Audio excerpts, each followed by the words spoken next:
Hello dear student, welcome back to my channel Poonam Aswal classes.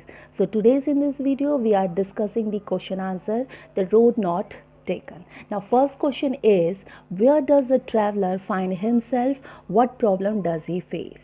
यानी यात्री अपने आप को कहाँ पाता है और उसे क्या समस्या आती है। तो यात्री में इसका मतलब क्या है, पोइट से भी है क्योंकि पोइट ही था इसमें यात्री। तो answer is the poet, the traveller find himself in a yellow wood where the road diverges in a two different direction. He faces the problem of making the choice of the road. यानी poet या traveller अपने आप को कहाँ पाता है, yellow would में पाता है। येलो वुड किसे कहा गया है, येलो वुड उसको कहा गया है पीली पत्ती जो जंगल में है और पतझड़ के मौसम में झड़ रही होती है, तो अपने आप को वो वहाँ पाता है। और जो वो रोड होती है वो दो डिफरेंट डायरेक्शन में होती है और उसके पास जो समस्या आती है, समस्या ये आती है कि वो दोनों में से कौन सी रोड को चूज़ करे। कौन, पोइट। तो इसमें जो वुड है, आप वुड से पहले उसको येलो लिख दीजिएगा, इसमें येलो नहीं लिखा गया है तो इसमें yellow, yellow wood. Now next question is, discuss what these phrases means to you. First, a yellow wood, यानी इन फ्रेजेस के मतलब बताने हैं। तो जो फर्स्ट है फ्रेजेस वो है येलो वुड। येलो वुड का मतलब क्या है, a yellow wood refers to the forest which has weathering the leaves as in the season of autumn. It represent a world full of aging people. यानी पीली पत्ती जो जंगल में है और पतझड़ के मौसम में क्या होती है, वो झड़ रही होती है। तो ये रिप्रेजेंट करती है कि जैसे जैसे एज होती है किसकी, पत्ती की, तो वैसे वैसे वो क्या होती है, झड़ने लग जाती है। होता है ना कि जब नई नई पत्तियां आती है तो वो ग्रीन कलर की होती है और जैसे जैसे वो पत्ती झड़ने पे आती है, मतलब झड़ने का टाइम आ जाता है, उसका पतझड़ का टाइम आ जाता है, तो वो येलो कलर की हो जाती है। तो वैसे ही हम लोगों की भी एज ऐसी होती है कि हम पहले बॉर्न होते हैं, फिर उसके बाद थोड़े बड़े होते हैं, ऐसे ऐसे करके एक टाइम एज ऐसी भी आती है कि जब हमारी डेथ हो जाती है। तो वैसे ही वो अ येलो वुड का रिप्रेजेंट कर रहा है। Now B is, it was grassy and wanted wear. यानी इसका मतलब क्या है, it means that the path had a lot of grass on it. This means that it had not been walked over by many people. It had to be worn out by the steps of the people who walked on it. यानी रास्ते में बहुत सारे घास पड़ी थी, इसका मतलब है कि उसके ऊपर लोग नहीं चले हैं। क्यों होता है ना कि जो पोइट होता है, पोइट के सामने दो डिफरेंट डायरेक्शन होते हैं जहाँ जिस पे उसको चूज़ करना होता है कि वो कौन से डायरेक्शन पे चलेगा। तो एक रास्ता ऐसा होता है जहाँ पे बहुत सारी घास होती है और उस घास का मतलब होता है कि वहाँ पे बहुत से लोग नहीं चले हैं और लोगों को उस पर क्या करना चाहिए, चलना चाहिए, जिससे वो रास्ता अच्छा हो जाए। क्यों, क्योंकि वो जो लीव्स है वो क्या हो जाएगी, क्रशेज हो जाएगी अगर जब लोग उसके ऊपर चलेंगे। नहीं तो वो क्या होगी, वो वैसे की वैसे ही पत्तियाँ उस रास्ते में पड़ी होगी। Now C question is the passing there. The passing there का मीन्स क्या है, it means that when he walked over the pain that he had chosen. जब वो रोड के ऊपर चलेगा, उस रोड पर चलेगा जिसे उसने चूज़ किया है। कौन बोलता है ये, पोइट बोलता है कि वो उस रोड पे चलेगा जिसको उसने चूज़ किया है, वो उसी रोड पे चलेगा। Now D is, leaves no step had trodden black. यानी इसका मतलब क्या है, it means that no one had walked over the leaves as they were still green. If they had been walked over, they would have turned black. इसका मतलब ये है कि जब कोई नहीं चला, क्योंकि वो जो पत्ते हैं वो अभी भी ग्रीन हैं।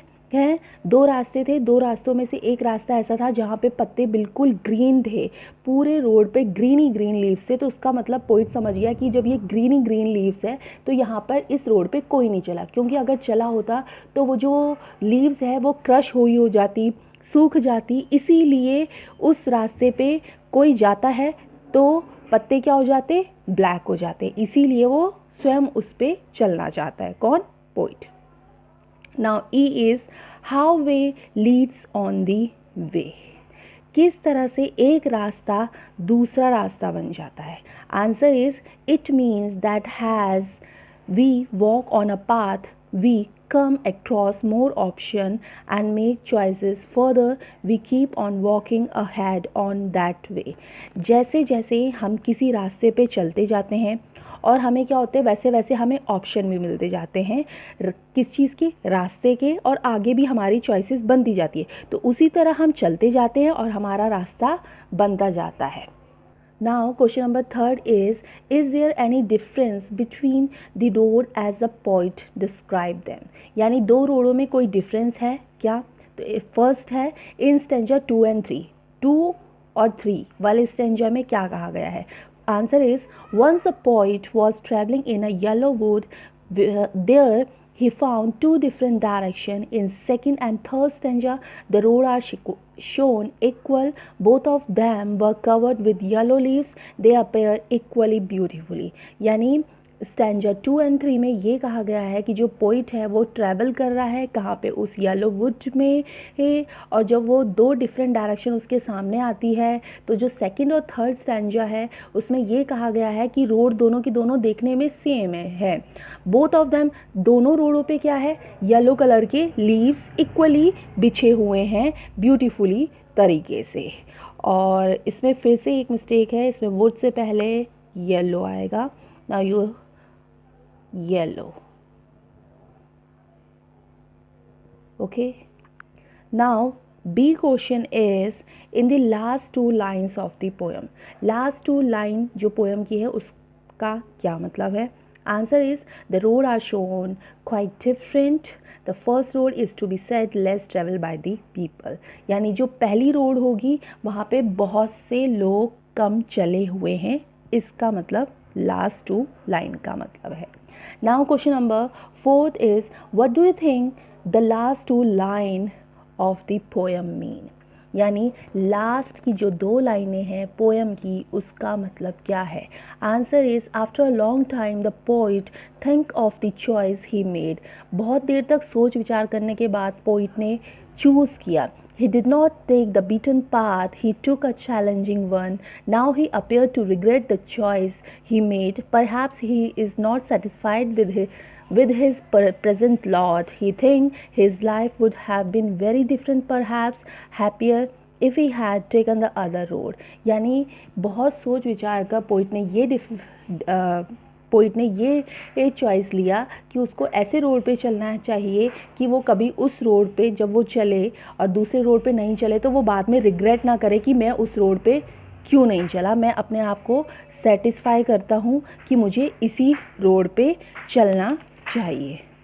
Now we come and to this question answer. Thanking you for watching this video, and if you like the video, do hit the like button and share this video for your friends, and more for such a lesson please subscribe to our channel Poonam Aswal Classes. Thank you.